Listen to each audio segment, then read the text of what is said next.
I won't run from the crushing. I'll hold on through the pain. What I lose means nothing next to what I gain. Come tear down every idol, so this heart won't stray. Don't let me stray. I just wanna be your sanctuary, a dwelling place for grace and mercy. Keep sifting me till. And good morning, everybody. Boker Tov. Welcome again to the Threshing floor here on lamnetwork.tv. My name is Darryl Weinberg, founder and director of A Light to the Nations Messianic Ministries, and I am your host.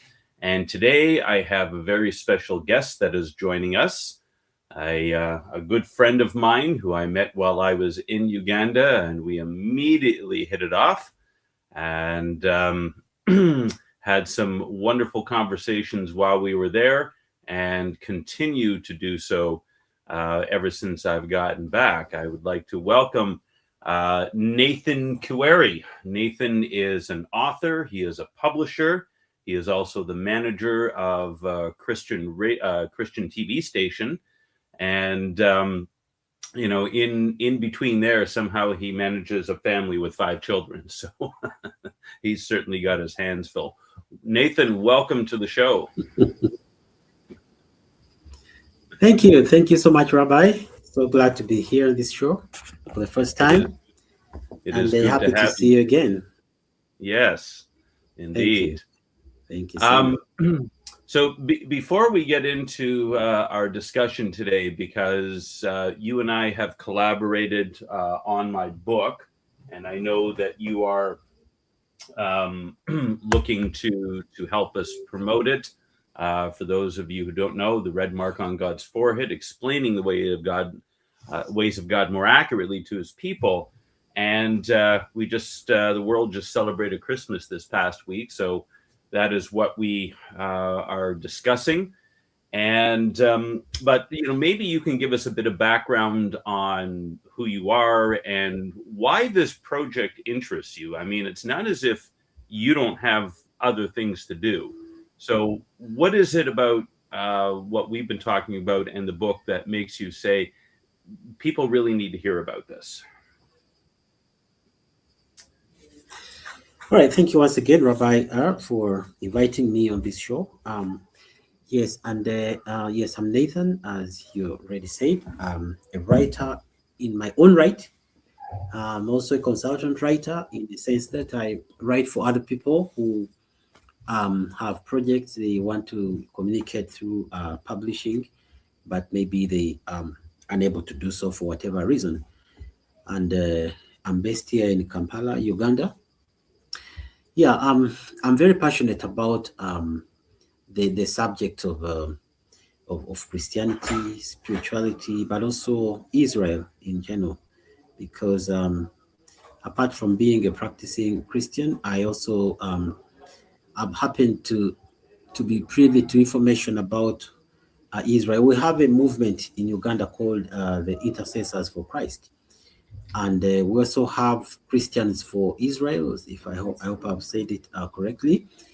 Mm-hmm. So I happen to learn a few things, one or two, about some of these traditions that have been around me as a Christian for many years, which few people have questioned until recently, when I've had teachings about things like some rituals, really rituals in the church, whose origins I didn't know about. So when I saw your book and when I met you in Uganda, I picked even more interest now that I could find information from that is documented by someone who is actually a Jewish, Messianic Jew. It makes more sense, when this is said by a person who is from there. I mean, I believe in the Bible, the whole Bible, and I believe it's inspired by the Spirit of God and all that.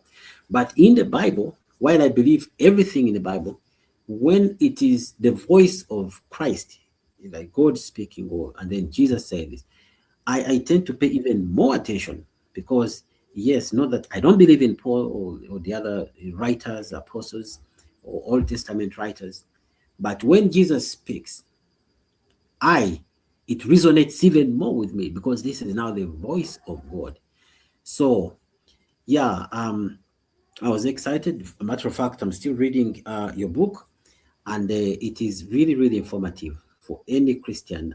Very difficult truths, which many people are difficult find hard to contend with, because of the deeply entrenched, beliefs that people have carried for a long time. Yeah. Yeah, I've had a few conversations with some friends of mine who they love the Lord, but they're posting pictures of them and their families under the Christmas tree, and everybody's dressed up and for the holiday and exchanging presents and everything else. And one of the guys, I actually sent him, we were going back and forth, and I said, we're not supposed to be following this. We're not supposed to be celebrating this stuff. And he has my book. And I said, please read chapter 3 of my book. And he says, yeah, I know, but my kids know the reason for the season. And it's like, oh my goodness. And so I responded to him and I said, he's not the reason for the season. And then Hosea 4:6 is a very instructive passage that says, my people perish for lack of knowledge.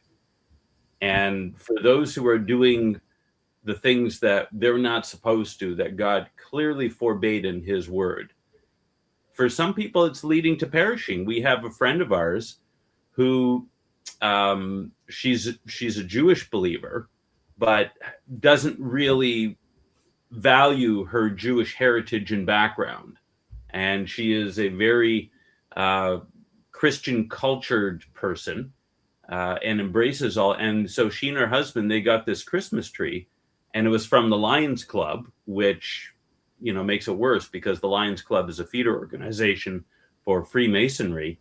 And my wife and I were talking about it and saying, oh boy, this isn't going to be. And sure enough, she ended up getting attacked by appendicitis last week. So we got to be so careful about this stuff. There are real consequences to being disobedient. Yeah. So I'm going to ask you a few questions, Rabbi. Sure. Concerning things that you've written about in your book. Mm-hmm. And I believe you've had conversations about this prior on this program, but I think would go even deeper in the conversation about some rituals. Of course, we're talking about Christmas now because it's the season we're in. There's a lot of excitement. There's a lot of conversation people are having around Christmas being the birth of Christ and all the things we celebrate. People celebrate it, and some people celebrating Christmas is seen or perceived like an act of worship, like they are honoring God, like it's going to add to their spiritualism. All right. It's going to draw them closer to God.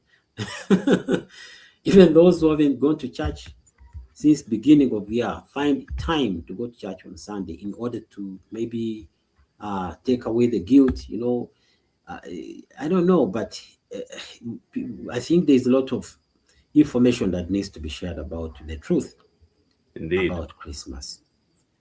And but regardless what you may have said about this, whether in the book or on this show, where in the Bible are believers actually commanded to celebrate the birth of Christ? Is it a requirement first and foremost? Well, no, because birthdays, the celebration of birthdays, and I think I talked a little bit about this last week with Mira, but the celebration of birthdays is not actually required upon us. Ecclesiastes 7:1 says, "The day of a man's birth is better than his death. The day of a man's death is better than his birth, rather." And the reason is because at our death, our legacy is sealed. Whereas we haven't accomplished anything at our birth. You know, I even put within the book that we shouldn't, we should probably be celebrating mothers on birthdays because they're the ones who did all the work. I mean, what did we do to come out? We were tucked nicely away in our mother's womb. We were surrounded by the sack of warm fluid. None of us wanted to come out. I mean, practically everyone cried when they came out of the womb, probably because they knew what they were in for. So this idea of celebrating birthdays, and when you understand it, that in the Satanic Bible, Anton LaVey, who was the founder of the Church of Satan in San Francisco, he says that birthdays are the highest day in witchcraft because it's all about us. And when we look at what we do with children, we spoil them, we make them think it's all about them, and we should never be deceived into thinking it's all about us. So the celebration of birthdays is not recommended at all. It's not required.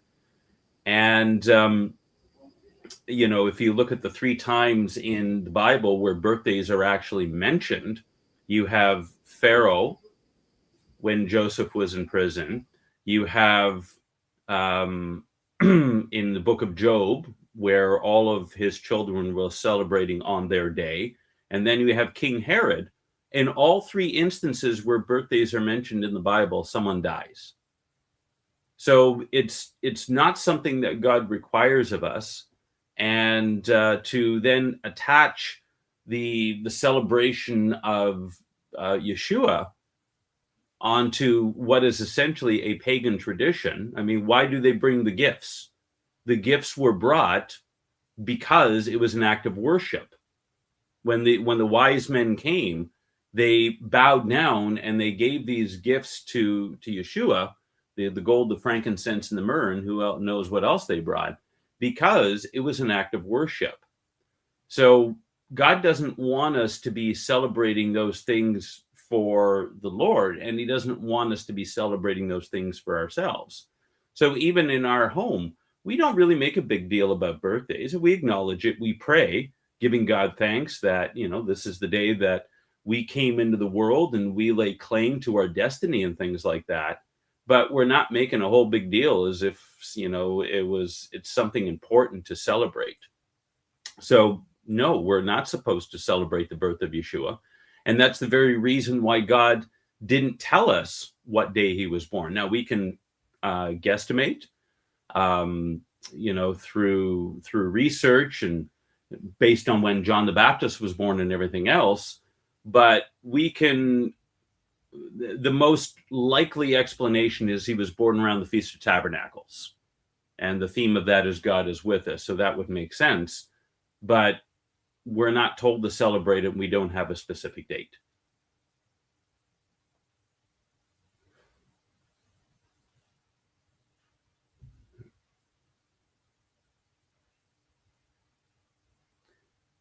You're muted, Nathan. Sorry.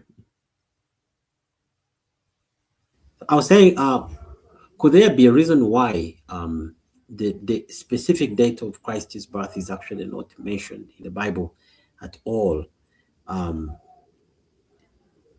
Because if it were, then there would be justification why people are doing this. Is of course we know that this was on this date, and we are, you know, we just happy for the birth of our Christ, our Savior. But now it's not even there in the first place. You know. Yeah. So what the church has done, and it was the Catholic Church who really, you know, pushed this, is that we took a date that was dedicated to another god. And really all other gods are supposed to be born around December 25th because they thought it was the winter solstice at that time. And then we say, but we're going to worship the Lord with this now. And that is like not remembering your own wife. Picture this. You have trouble remembering your wife's birthday, but you remember the birthday of this girl that you dated in high school. And so what you're going to do is you're going to celebrate your wife's birthday on the day of your ex-girlfriend's birthday, and you're going to take her to your ex-girlfriend's favorite restaurant. How do you think that's going to go in your household? But that is kind of what we're doing with God when we take a pagan holiday, which he very clearly says not to do. He says it in Deuteronomy 12:29-31. Don't take the ways of the nations that I am kicking out and ask how they inquired after their gods and then do that before me.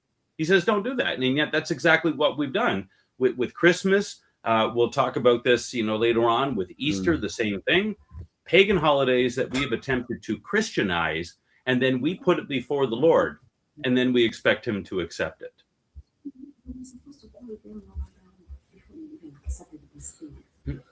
Okay, so if people are celebrating an event that Jesus himself did not endorse, I mean, he was here for 33 and a half years or thereabout, and yet in his lifetime, he did not anywhere mention that it was important that the believers recognize, his birthday, right? Mm-hmm. So, which means this was a human invention. Some people along the way came up with the idea that, oh, look, how about we come up with a day in the year when we recognize the day is, never mind that there's no mention of it anywhere in the Bible. But something becomes well established in human traditions, and very strongly the world comes to a standstill on that date. And it's amazing how an untruth, or to be straight, a lie, can be so entrenched, and believed by masses, including the church, and accepted as as the norm, and taken very seriously, probably the most serious day in the Christian calendar, if I could say that. I don't know what you'd say about that. Well, listen, how is Satan going to get us off track? He is going to put things into our culture and our practices that start to take us away from God. And when it comes to things like this, the intentions are good. I mean, there are many well-meaning believers who celebrate Christmas. They honestly want to honor the Lord. I understand that.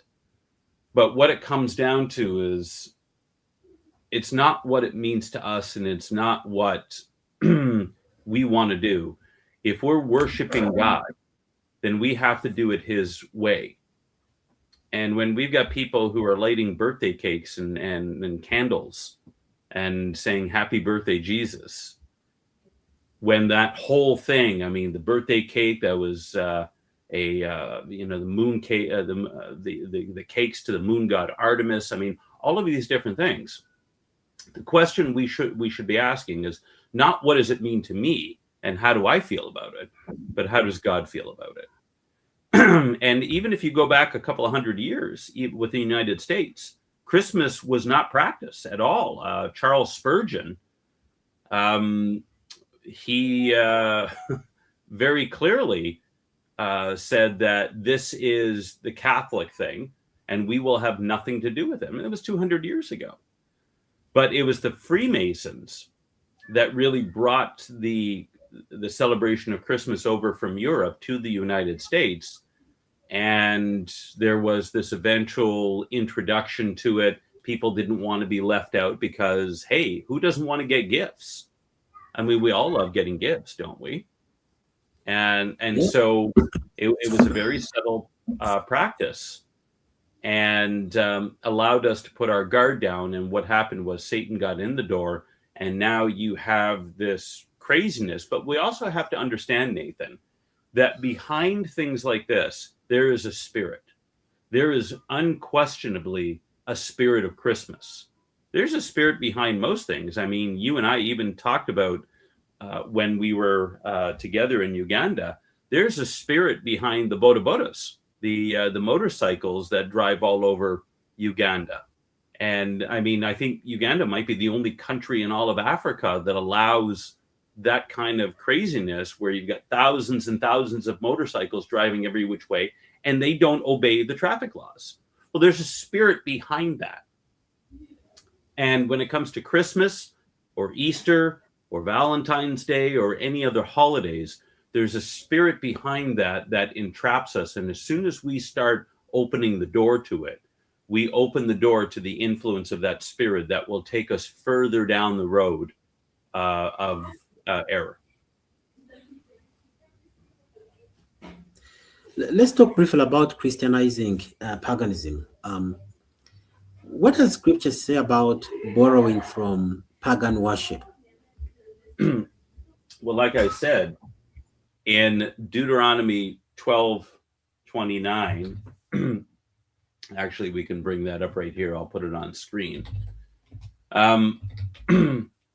God is abundantly clear. So let's, where are we here? So we're going to share the screen. Okay, here we go. Okay. And let's put you and I over here at the bottom. Okay. So Deuteronomy 12:29 says, when the Lord your God cuts off before you the nations which are going into the land, you are going into the land to dispossess, and you dispossess them and dwell in their land. Beware that you are not ensnared to follow them after they are destroyed before you, and that you do not inquire after their gods, saying, how do these nations serve their gods? That I also may do likewise. You shall not behave thus toward the Lord your God, for every abominable act which the Lord hates they have done for their gods, for they even burn their sons and daughters in the fire to their gods. Whatever I command you, you shall be careful to do. You shall not add to nor take away from it. So I think that's clear within our own scriptures. We are not to be borrowing from paganism. But what the Catholic Church, and understanding what is the Catholic Church? The Catholic Church is just simply the continuation of the Babylonian mystery religions. And so the entire element or the entire foundation for the Catholic Church in the Vatican, I mean, even the name Vatican itself means divining serpent. That doesn't tell you what it's all about. So what the Catholic Church did as it absorbed at its foundation through Constantine, who was a sun god worshiper, he worshipped Mithras and probably never stopped doing that. What its ethos was, or what its MO, its modus of operandi, is that it said that it conquered paganism. And so what it did is it would, through the Roman Empire, it would conquer lands, but it would absorb those gods into it, and it would absorb those practices into it. And yet what the Lord says is that we are to be holy, we are to be separate, we are to be completely unencumbered with these things. We don't mix. That is the way that Satan gets so many people, is that we start compromising, we start mixing in things. God says that we are to be radically different from the world. He says we are to be holy. There is no need, by the way, to celebrate all these other holidays. God has given us his own set of festivals that we have in Leviticus 23. And then if you look at Isaiah 66, you've got the new moon thrown in there as well. We have plenty of things to celebrate the Lord with that are his. So why do we need to be going and borrowing from other religions, festivals dedicated to other gods, And what God says is that for every abomination they have committed to their gods, and if you look at the foundations of Christmas and Easter and Valentine's Day, they were usually fertility rites. So there was sexuality in it, there was murder, there was lawlessness, all of these horrible things.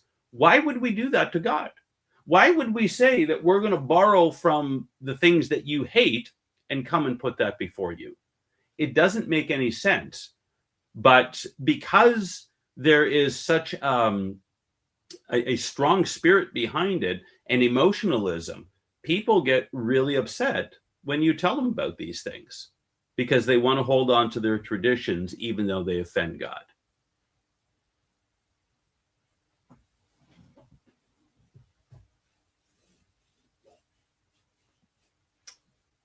And you're still muted. Some people say that origin, the intention.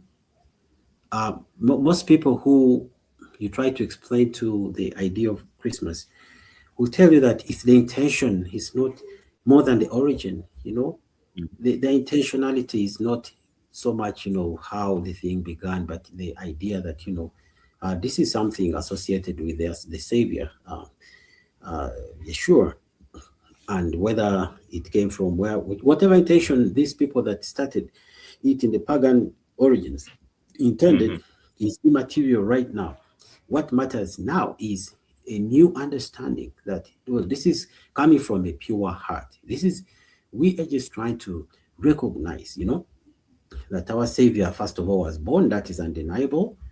And since he was born and he came to save us, then it's a good thing, But some even people have taken it to the cultural dimension that, okay, forget about the spiritual connotations about Christmas. If this is aiding families coming together, eat together, have merrymaking and all that stuff, what is wrong with that? So it's I don't know, but can God be honored through practices he never commanded, regardless the intention, if they are good and they, good, maybe I can put some quotes there, and they are going to the end result of such according to the human reasoning, is not bad. It's not evil, inherently evil, but good. But it was never commanded by God. Everyone knows that, right? And the same way as the intention of celebrating Christmas, regardless of the origin, is such that you can have some fun, can get together, can, talk about Jesus, even those that haven't in a very long time. What is about this? Again, what it comes down to is it's not what it means to us, it's what it means to God. And it kind of, what you're asking really flows into, well, even if it was pagan when it started off, won't God sanctify it? I think that's really the question that you're asking, right? If our hearts are correct and, it's with pure motive, then regardless of what it is that we bring before the Lord, won't he accept it? And the answer to that is emphatically no. And we can look at Haggai. He actually deals with this, and I've actually never heard anybody else preach on this passage before, but I include it in the book. So if you look at Haggai chapter 2,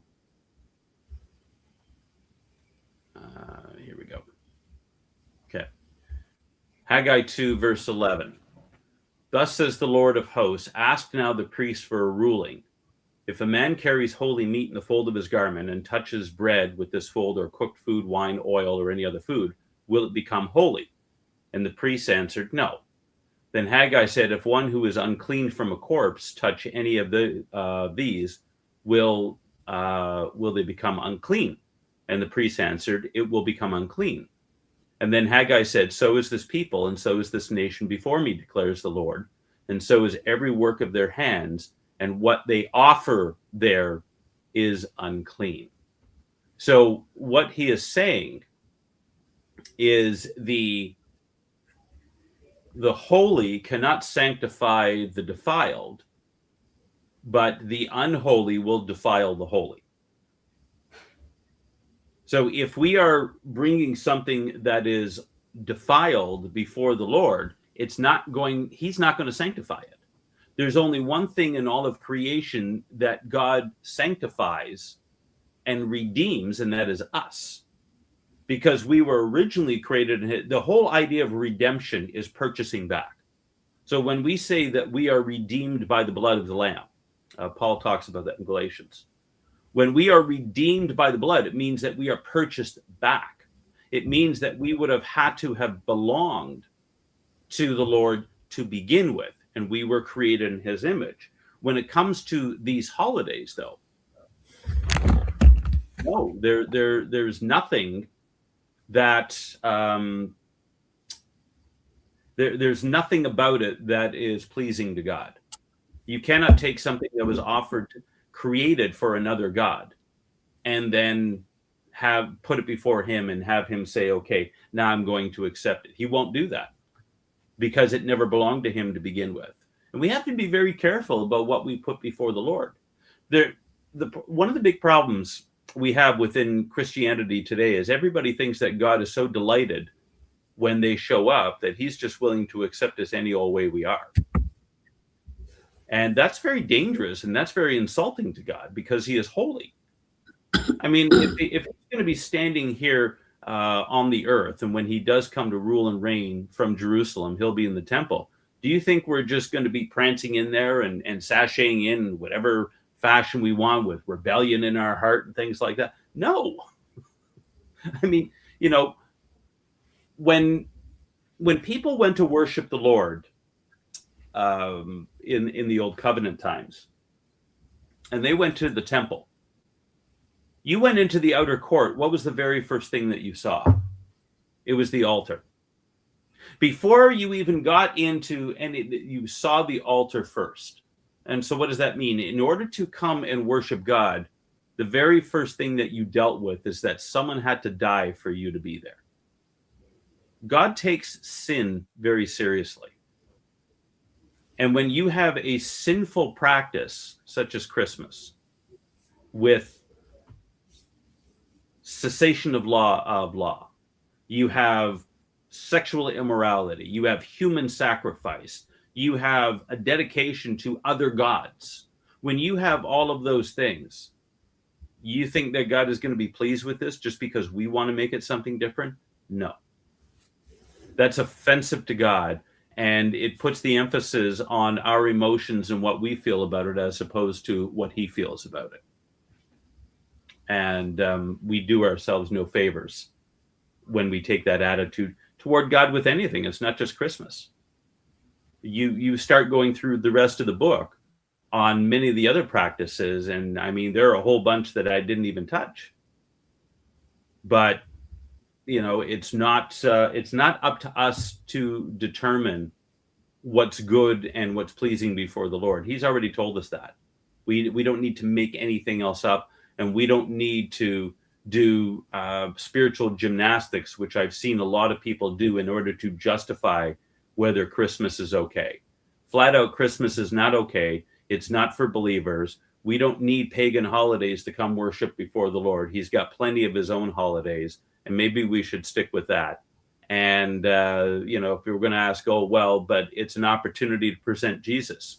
You don't need a pagan holiday to do that. You can do that through the feast days, and I explain that in chapter 7 of the book. Every single one of the Moedim, the feasts of the Lord in Leviticus 23 is all about the Lord. It's all about his prophetic timetable, and we don't need anything else to celebrate him. So if not Christmas, what should believers focus on instead? Well, I mean, we just got finished celebrating Hanukkah, which is the Feast of Dedication. It's a celebration of the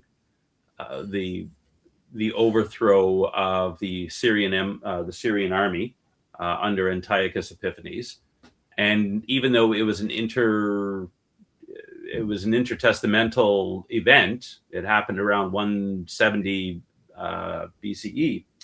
Yeshua himself was celebrating it. So we have all that we need. I understand that if you're going to stop doing something, you need to replace it with something else. Well, Hanukkah is right around the same time. And it is a celebration of the dedication of the temple. That's what Hanukkah means, dedication. So we rededicate the temple. Well, if we are now the temple of the Holy Spirit, what should the focus be? It's about the dedication of our bodies and our souls and our spirits to the Lord.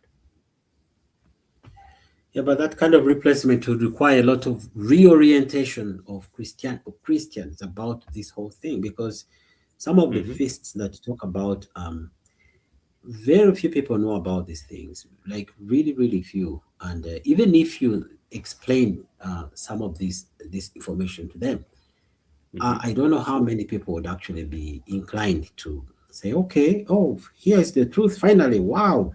Okay, so let's put dates to that, and then we recognize those, rituals. I don't know, maybe it will happen, maybe, but if it does, I can't even say when it does. It will take a great deal of effort, I'm just thinking, and maybe time as well.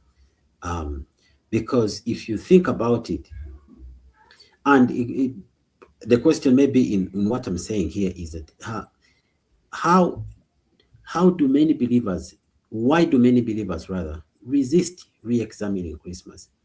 And if you tie it in with how has commercialization further distorted the meaning of Christmas, in your opinion? Well, you look at the results of Christmas. It's a time of great loneliness. There's a lot of depression that happens at this time of year. There's a lot of suicides that happen at this time of year. And you look at what happens with people who celebrate. First of all, if it's Yeshua's birthday, why are we getting gifts? And why are we getting ourselves into debt in order to do so? I mean, people they'll lose their minds at this time of year about the presents. I know one family, and there is certainly something behind this holiday, because it is excessive what they do and the presents that they buy, and it's almost as if they're compensating for something else at this time of year. And so what ends up happening is that people feel obligated to go get gifts for one another. Then there's competition. My wife had a friend of hers many years ago, and Christmas was a horrible time of year for her, because there was this competition between her and her sister, and her sister was the favorite from her mom, and all kinds of crazy stuff. And it had nothing to do with peace. It had nothing to do with joy that supposedly this holiday was all about. So if that is the fruit of this holiday, then what is the spirit really behind it? Now, are there some good things that happen at Christmas? Sure. Sometimes it's the only time of the year that family get together. But if God says something is displeasing to him, then really nothing else matters. Why are we trying to force a round peg into a square hole? I mean, if God says don't do it, then I don't want to do it. If God says to do it, I want to do it, because I know there's a blessing attached to it. And that's all that really needs to be important. So whatever, bondage that is there, and it is bondage, make no question about it. If I go to someone and say, Christmas is offensive to God because it was a pagan holiday, and they get upset about that, the issue isn't with me, although, obviously I have to be careful on how I say it. Sorry, go ahead. Okay. Now, would you say that holidays are holidays spiritual markers as much as they are cultural events? Well, I And, think and what happens spiritually anyway when believers unknowingly participate in pagan rituals? What really happens? well, when you participate in the devil's things, it gives the devil permission to come in and attack you. If you're, putting up symbols, my family and I are very careful about symbols. Even when I really discovered that the Star of David can be traced back to the Star of Rampha that Amos talks about, and Stephen, speaks about that in Acts chapter 7. We start, even though it's on the Israeli flag and everything else, I have tried to get rid of as much of that within my house as possible, because I don't want symbols have spiritual energy, and it's almost as if that the demonic world can get attracted to those things and come in. That's why a Christmas tree, for instance, is so dangerous, because it's an idol. It started off that way. Saint Boniface got that practice from the Druids, and the Druids were horrible people. They were the priestly class of the Celts, and human sacrifice was a regular part of their worship of their gods. And so when they would worship the oak tree, and then it got transferred over to the pine tree, and I explained the whole story behind that in the book. There is a spiritual energy that symbols attract, and that's why we got to be careful about having things in our house like symbols of witchcraft, pentagrams, and stuff like that. There's demonic energy that's attached to those things, and when we welcome them into our house, and when we participate in rituals associated with those things, we are in essence welcoming the demonic world into our lives. And if you're trying to serve the Lord, then you are going to be in big trouble. Now, he leaves a lot of the pagans alone because they're already worshiping him. But if you're trying to be obedient to God and serve him and to be a good witness, but you're opening up this door, man, you are asking for all kinds of trouble, just like our friend who ended up getting attacked by appendicitis, which I firmly believe was tied into the Christmas tree. So it's very serious stuff, and we got to be. And I think in I'm not sure what the culture is like over there in Uganda within the church, but here in North America, we have been dulled in our understanding of these things. We don't understand how the spiritual world works at all, and there's two extremes. Either there's a demon behind every bush in the charismatic movement, or we dismiss it altogether and don't believe that there's anything to it. No, it's real. And if we're not careful about what we invite into our house, and we're getting attacked, and that's why the occult world is being so successful in attacking Christianity, is because they're giving us items that are cursed.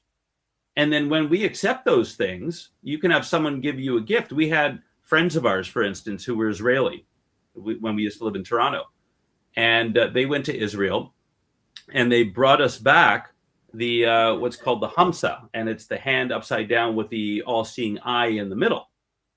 And they brought that back as a gift to us. And my wife looked at her and she says, "Oh boy, thank you for the thought," but she says, "We can't accept that into our house." Because when you get the all-seeing eye, I mean, that's the eye of Horus. That's the eye of Lucifer. That's the eye of Freemasonry. The last thing that we want to do is bring that into our house, because then that becomes a magnet for unclean spirits. So, no, we got to be very, very careful about that stuff. Is ignorance sufficient defense in matters of worship? What do you think? What does Hosea 4:6 tell us?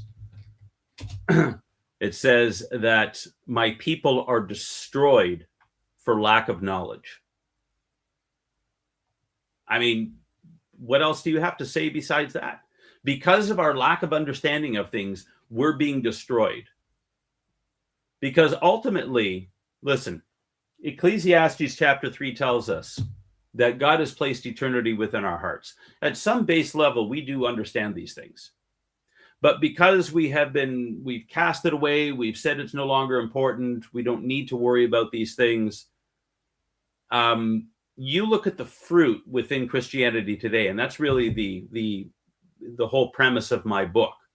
If I'm wrong in what I put in this book, why am I looking at what Christianity is doing and seeing the absolute mess that is out there?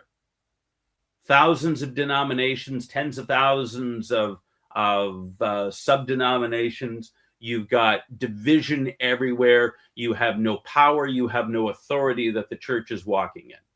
Why? Because we're being disobedient. And we don't get to determine what the rules of engagement are. That's already been set. We either play by them and do it according to what God says in his word, or we do so to our own destruction. And that's exactly what Hosea said. And that's what Solomon said in Proverbs chapter 29, is that the lawlessness. Well, here, let me pull it up. I don't want to misquote it here. Oh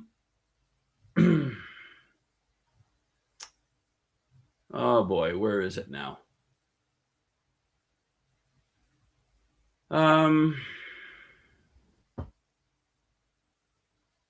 Anyway, I'll have to find it, but it says, happy is he who keeps the law, but lawlessness brings about unrestraint. So keeping the commandments is very important, and keeping away from pagan things is also very important.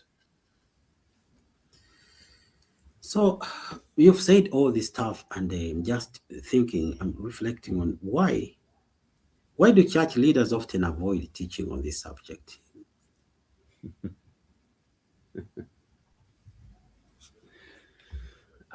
Because people don't want to hear the truth. They don't want you to tell them that what they've been doing is wrong. I remember years ago, Nathan, that I was at a weekend retreat for the youth and young adults at this one church, and I was asked by the youth pastor, who was a friend of mine, to come and teach. And I was explaining about Christmas, and there was a young man there who he had a learning disability, and so he truly, honestly, did not know that December 25th was not the actual birth date of Yeshua. And when I got done explaining it, he just blurted out. He said, well, why would they lie to us? He was shocked that his church leaders would actually have not told him the truth about this. I think it goes back to what two things. If you look at Malachi, God goes after, first of all, he goes after the people for not tithing. But he first goes after the Levites for not teaching the truth. And they do so because they compromised. And then if you look at Jude, what does Jude talk about? He talks about the error of Balaam. Balaam was a diviner. He was a prophet, pagan one, but he did hear from the Lord too. But what did he do? He sold himself out for money. The error of Balaam is to go after money instead of truth. And there's big business in Christmas. You have a whole classification of people who come to church. They're called Creasters because they do Christmas and Easter and that's it. And if that's the case, then Christmas is big money for the church. So to start telling people that this is not a holiday that we should be celebrating, you're going to affect your bottom line in the church. You're going to be affecting your offerings. And so you have a lot of pastors that are compromising because for them, church is business. I hate to say that, but that is the truth. And Ezekiel 34, God goes after the unrighteous shepherds that feed off of the flock as opposed to telling them the truth. Because when you say that Christmas is okay and you talk about the what do you call it? Sorry, my brain just shut down today. Ascension, no, the Advent. So you start talking about Advent and you start talking about all of these things. You are leading people astray. And they do so knowingly, but they don't want to tell the truth because they're going to lose a lot of their parishioners and they're going to lose a lot of money.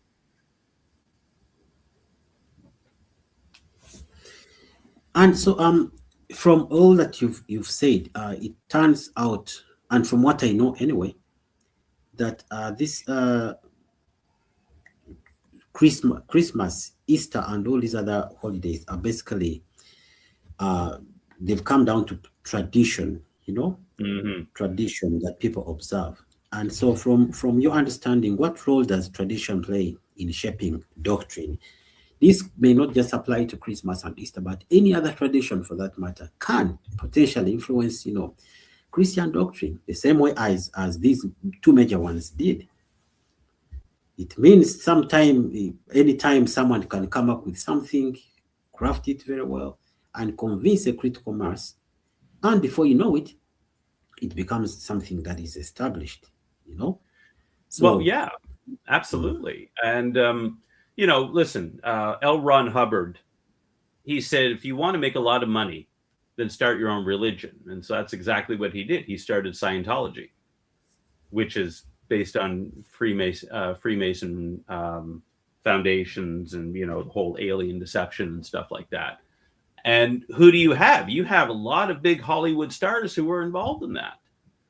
So tradition can be brought in that if the people's hearts are not set toward the Lord, how was it that, for instance, Jeroboam took Israel out into idolatry so quickly? Here God splits the kingdom because of Solomon's disobedience. He takes the northern 10 tribes away from Rehoboam. Jeroboam gets installed as the king. The very first thing he does is he says, too much trouble for you to go down and worship there. He says, here are your gods. And all of Israel went after that. And there isn't one king that was raised up in Israel after Jeroboam who said, this is wrong and we need to go back to pure worship. In Judah, you had a mix of good and bad kings. In Israel, there wasn't one good king once the country was established. How was it that the people were able to be deceived? Even Jehu, who God had anointed to destroy Ahab, he did not depart. He destroyed the Baal worshipers, but even he did not depart from the golden calves that Jeroboam had set up. How is it that people are so easily deceived? It's because they want to be deceived. So, ultimately, if people aren't going to listen to our warnings, listen, what did Yeshua say? A prophet is not without honor except in his own home. And right. We experience this all the time. When I tell people, you shouldn't be celebrating Christmas, we're going to a get-together today, a leadership get-together. And there are many, wonderful Christians that are there. And I've had a conversation with a couple of them. It's like, why are you celebrating this pagan holiday? Well, they don't want to hear it. So my message isn't going to be received all that well. But we still have to get out there. And that's why this book is so important, Nathan, is because it's not just my opinion. I use many references to back this up. I've got over 200 references there, and probably close to that amount of scriptural references as well. That you want to understand the origins of this, and then ultimately you you make your own decision. So, how can families disengage from Christmas without causing division? I don't know if they can. It really depends. I'm talking to one friend of mine right now and working him along that way. And I think it's a gradual thing. But if you can start laying out from scripture, listen, this is what the word says. And if we're going to be honoring to the Lord, then we can't be doing things that displease him. And I think we all, first, and we'll end with this. We have to take the attitude that we're not attached to any practice or tradition. We're attached to the Lord. And so if I find that I'm doing something that is displeasing to him, I don't want it anywhere near my house. If I find that I'm not doing something that is pleasing to him, then I want to start doing that as quick as I can. Because it's not our traditions that are important. It's the one who we are worshiping that is important. And if something is making him unhappy because it's offensive, then we got to get rid of it. If we take that attitude, it shouldn't be that hard. It's when we start putting our emotions and our feelings and our pride. People do not want to admit that they are wrong. I don't know if you've noticed that or not. That's right. And so if you tell someone, we have to wrap this up, but many years ago, I talked to one guy about this Easter egg hunt that they did. And I said, why would you, like a whole community event in order to promote the church? I said, why would you do that? I said, it's pagan. He says, where do we draw the line? That's a pretty big line to cross, that if you're putting something before the Lord that's pagan in origin, don't do it. So I think you can pray. I think you need to pray regarding any spiritual attachment, the spirit of Christmas, the spirit of Easter. And we need to renounce these things and then start doing what the Lord wants us to do. So we've come to the end of our hour. Thank you. And I really appreciate your time. And I think we need to do some more of this, Nathan. This was a lot of fun. Great questions. I thank you for that. And I thank you for joining us here on the threshing floor. Thank you so much, Rabbi Darryl, for inviting me. It's been great learning for me. And I look forward to more interesting times as this going forward. We will certainly discuss that going forward. So, Shavua Tov, have a great week, everybody. And we will look forward to seeing you next week right here on the threshing floor on lamnetwork.tv. Shalom, shalom. I won't run from the crushing. I'll hold on through the pain.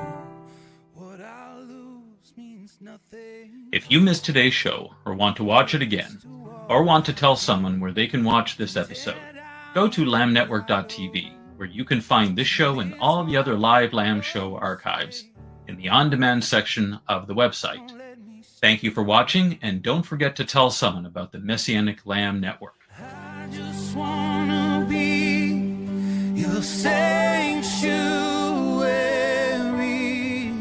a dwelling place for grace and mercy. Keep sifting me till everything is on the threshing floor.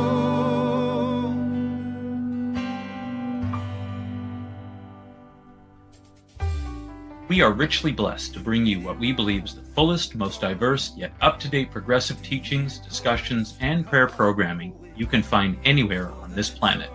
Be sure to take a tour of the lamnetwork.tv website. I'm Darryl Weinberg, thanking you for joining us on the Messianic Lamb Video Network.